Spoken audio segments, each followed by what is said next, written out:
So if the TV commercials are correct, which they always are, to eat tonight's dinner you must be very rich or have the Midas touch, because it is liquid gold.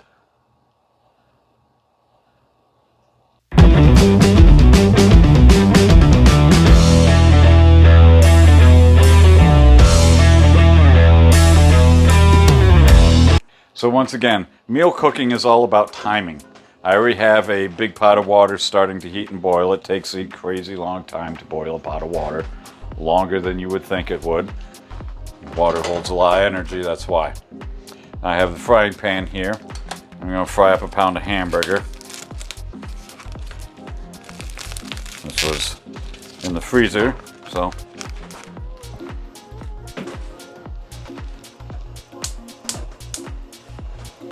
turn that on. Break this up a little bit.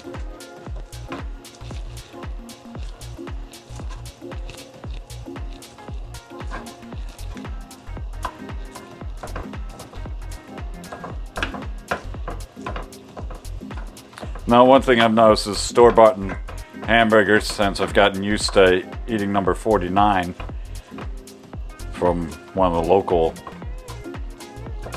processors, is that store-bought hamburger seems to be a lot fattier and a lot greasier and a lot more splatter. So once again, I have the Wife Saver, which is a screen that you put over the top, and it keeps your wife from bitching at you about the mess that you're about to make. Now, while that's cooking, I'm going to cook up some seasoning. Once again, say it with me. Seasoning.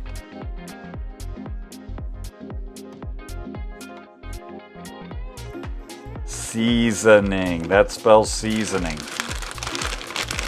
Now, it's frozen seasoning because that's cheap and it's like 80 cents for the bag. Put some in a bowl with a little bit of water. About as much as you think you're going to want chopped up. It's about half a bag. I'm going to put this in the microwave and microwave it for, well, I'd say a minute and a half, 2 minutes, depending on your microwave.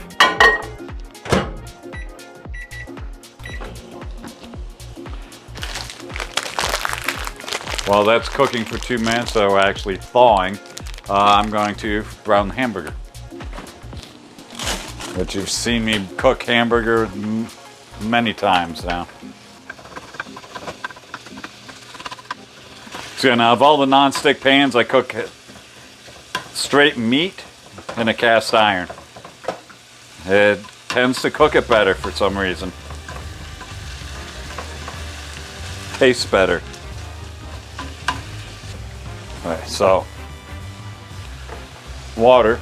Since I'm going to boil noodles in it, I have to add some salt. I just pop the top off the salt bottle. It's easiest. Pour some in.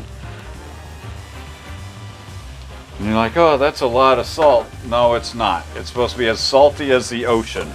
When you boil noodles, as salty as the ocean.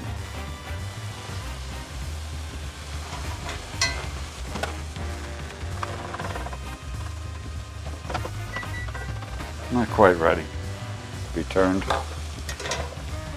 Okay, the broccoli out of the microwave, and you see the water that's left in there. That's why I have the strainer thingy to strain out the extra water real quick.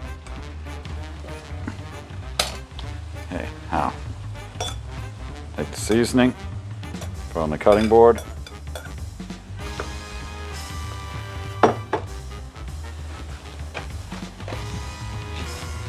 And we're not going to chop it as fine as we did in the quiche, because the shells are going to hold some of it. It's going to go in the shells when it's made. So we want it to a size that will fit inside one of these shells. And if you've had this before, you know how big the shells are when they're cooked. They're not as big as that picture. Especially if you're watching this on a giant TV. Holy shit, those are some huge shells. It'd be like 3 feet across.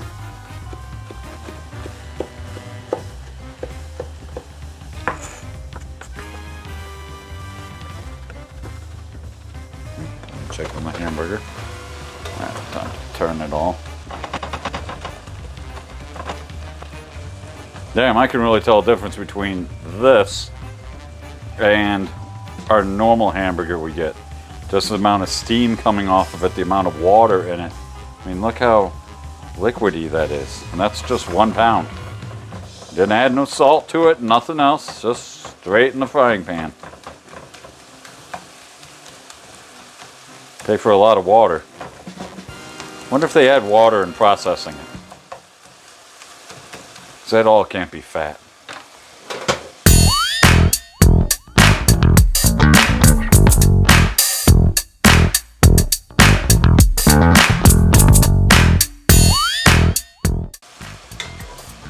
Okay, we got a few more minutes.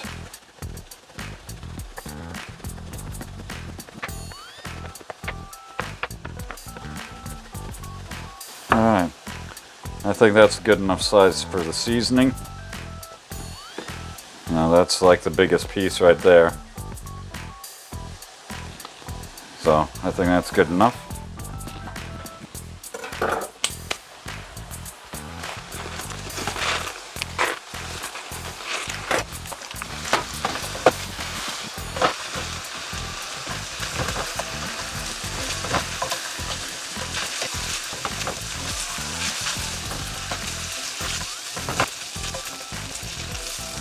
Hamburger's almost done.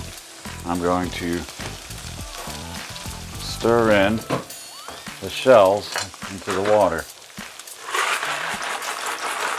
Once again, big ass pot of free boiling water, and just stir in 2 boxes of shells. Yes, I'm making a double batch, that's why. So ingredients: 2 boxes of shells, 1 pound of hamburger, half a bag of seasoning.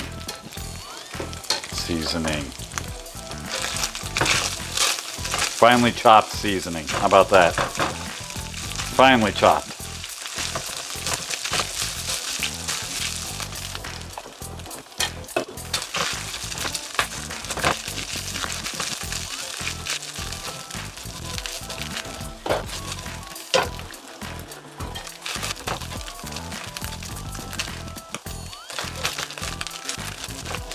Once again, I cannot stress this enough. Browned hamburger versus cooked hamburger.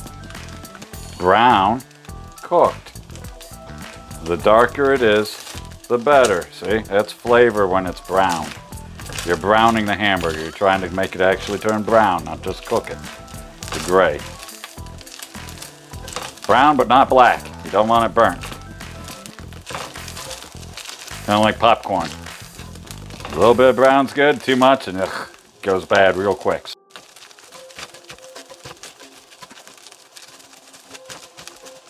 Okay, that is browned. If I brown it anymore, some of it's going to start burning, so I'm stopping at that point.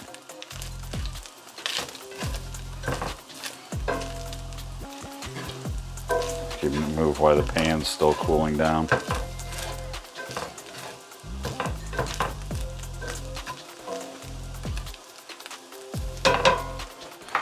Check out my noodles, should be about done.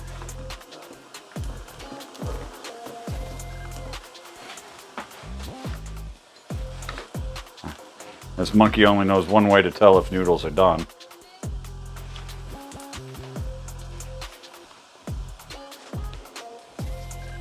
Not yet. Still a little chewy.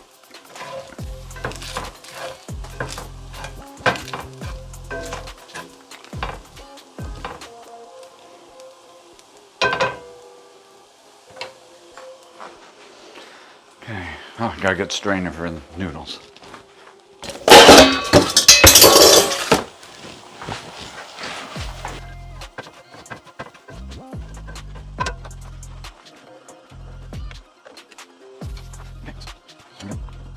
They look done. Also, you can tell when they get done, the shells start to open up more. They become bigger. But you don't want them to open up all the way and become flat, because then it kind of defeats the purpose of eating shells.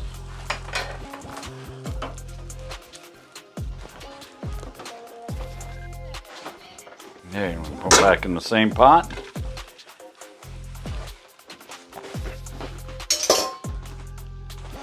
And we can take our meat.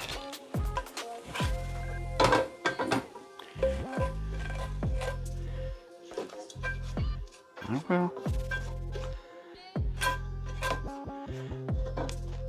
Put the hot meat in first so the cheese will melt on it.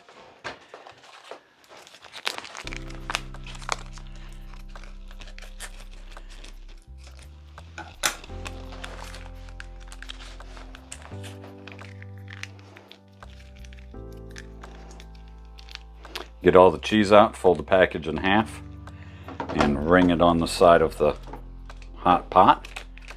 That will help melt it and get it all out of there.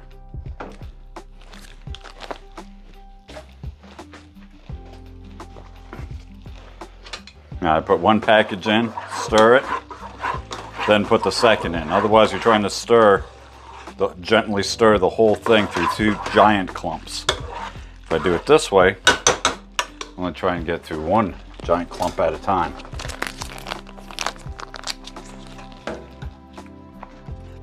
Once again, fold it, ring it on the side.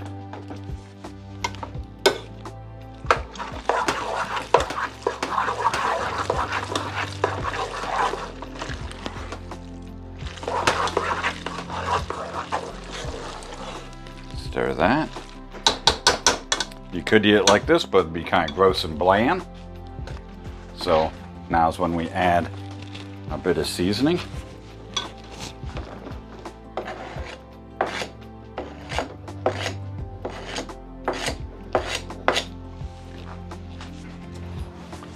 And you want to again fold, stir, and stir that in. You can also add some pepper. Typically not salt. There's enough salt in the cheese, there's enough salt in the noodles from being boiled in salty water. You really don't have to add more salt to it. Usually a little pepper on it to taste at the table. And this will be it. Clean up the mess here, I'll get a plate and a glass and we can try it. I recommend pairing it with either milk or red wine if you really insist on getting drunk with your dinner. But milk's my favorite to go with this dish. Put a scoop on there. Oh, you know what? I almost forgot. It needs one more thing.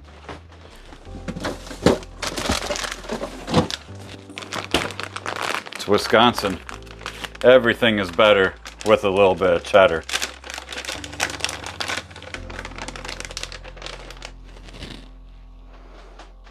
And a little pepper for taste.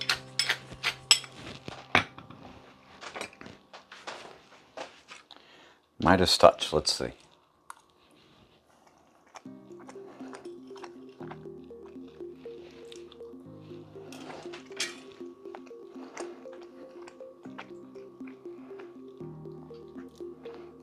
Definitely better than the cheeseburger macaroni products. And the debate then becomes shells and cheese or macaroni and cheese. Which one has a better cheese sauce? Which one do you like the noodle flavor on? I like how the meat hides inside of the noodles here on some of them, like that one there. If you can get down there and see, it's actually a piece of meat in there. Or this one here is a better example. They just naturally fill in the whole part. I like that a lot more than on macaroni and cheese where it's just macaroni or meat. This you get a nice combination, and the seasoning also makes it a little bit healthy-ish. So, this has been real easy cooking with Robert, and I'm done. Done.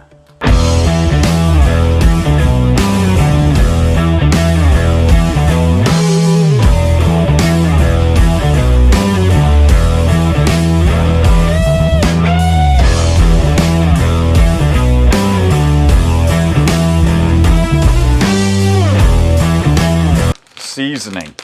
Once again, say it with me. Seasoning.